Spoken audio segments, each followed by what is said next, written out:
আল্লাহ তাআলা শয়তানকে কেন আটকান রমজান মাসে বলতে পারেন কেউ?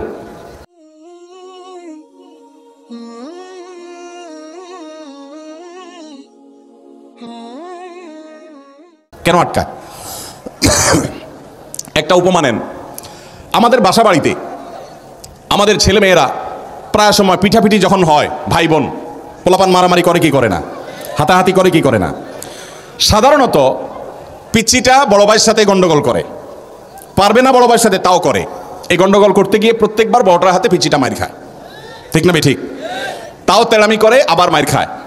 এরপরে যখন মার খেতে খেতে ভূত হয়ে যায়, এরপরে ভ্যা ভ্যা করে কাঁদে, আর কোনো উপায় নাই, ঠিক না ঠিক? বারবার একই কাহিনী হতে থাকে, একই কাহিনী হতে থাকে। এবার পিচ্চিটা এসে বাপ মার কাছে এসে কাদাকাটি করে, ও আমাকে মারছে, ও আমাকে ধাক্কা দিছে, ও আমাকে থুতু মারছে, ও আমাকে হান করছে, তান করছে। যখন কানটা জ্বালাফালা করে ফেলে, বাপ মারও মায়া হয় যে হায় রে, ও তো বড়টার সাথে পারে না, সবসময় বড়টা ওকে কুপকাত করে ফেলে, পরাস্ত করে ফেলে।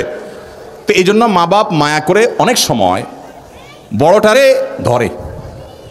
বড়টারে মা বাপ কি করে? দুই হাত ধরে, ধরে মাথাটা নিচু করে কোলের মধ্যে রেখে পিচ্চিটাকে ইশারা দেয়, তুমি এবার প্রতিশোধ নাও।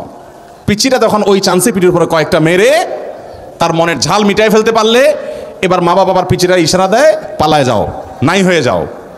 নাই হয়ে গেলে এবার বড়টার অনেক সময় আস্তে করে ছেড়ে দেয়। হয় কি হয় না? এটার উদ্দেশ্য হলো পিচ্চিটা তো বড়টার সাথে পারে না, এই জন্য ওকে মাঝে মধ্যে একটু বিজয়ের আনন্দ, তৃপ্তি এটা মা বাপ দিতে চান। অনেক ফ্যামিলিগুলোতে এই ধরনের পরিবেশ তৈরি হয়।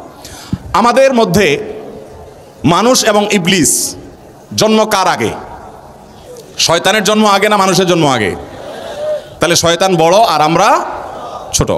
শয়তান চায় আমাদেরকে জাহান্নামে নিয়ে যেতে, আর আল্লাহ আমাদেরকে চান আমরা জান্নাতে যাই। যদিও আল্লাহ রাব্বুল আলামিনের সাথে শয়তানের কোনো কম্পিটিশন নেই, শয়তানের সৃষ্টি আল্লাহ স্রষ্টা, কিসের কম্পিটিশন? কিন্তু শয়তান আমাদেরকে জাহান্নামে নিতে চায়, আর আমাদের যাওয়া উচিত জান্নাতে।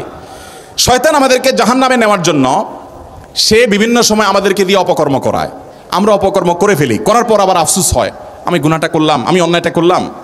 এটা হলো সে কুপকাত করার মতো। ভারতের এক কবি বলেছেন, আরে এ কুস্তি তো হয় অমর ভর কি, কবি ও দাবালে কবি তু দাবালে। শয়তানের সাথে তোমার লড়াইটা হলো সারা জীবনের। কখনো শয়তান তোমাকে কুপকাত করবে, আবার তওবা করে আল্লাহকে খুশি করে তুমি শয়তানকে কখনো কুপকাত করবা। এই লড়াই তো সারা জীবনের। এই লড়াইয়ে বেশিরভাগ সময় শয়তান জিতে না আমরা জিতি? আপনারা জিতেন, তাহলে তো সব ফেরেশতা, তাহলে তার ওয়াজ নসিহতের দরকার নাই। শয়তানের সাথে লড়াইয়ে বেশিরভাগ বার শয়তান জিতে না বেশিরভাগ বার আমরা জিতি? শয়তান তার কাজ, শয়তানি কাজ আমাদের দিয়ে বেশি করায় ফেলায় না? তওবা যদি আমি 2 বার করি, ও গুনাহ 10 বার করায়, ঠিক না ঠিক? তো আমরা শয়তানের সাথে পারি না। আল্লাহ রাব্বুল আলামিন অভিভাবক, আমাদের সৃষ্টিকর্তা,